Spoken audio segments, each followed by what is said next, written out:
Une série d'attaques coordonnées sans précédent depuis la Deuxième Guerre mondiale, revendiquée par le groupe État islamique, frappe Paris le 13 novembre 2015.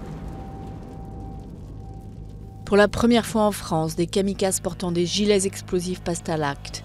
Plusieurs sites sont visés, dont le Stade de France, en proche banlieue de la capitale.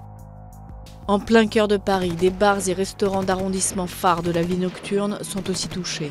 Le nombre le plus élevé de victimes est recensé dans la salle de spectacle du Bataclan, boulevard Voltaire, où se tient un concert de rock au moment des attaques. Au total, 130 personnes perdent la vie et des centaines d'autres sont blessées.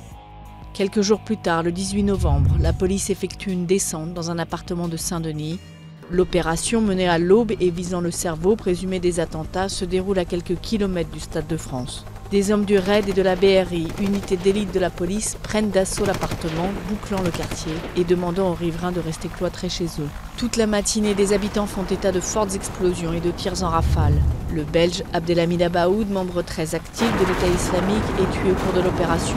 La Belgique et Bruxelles en particulier étaient au cœur de l'enquête sur les attentats de Paris. Des liens avaient été établis entre la capitale belge et plusieurs suspects, dont le français Salah Abdeslam, né en Belgique et arrêté le 18 mars 2016.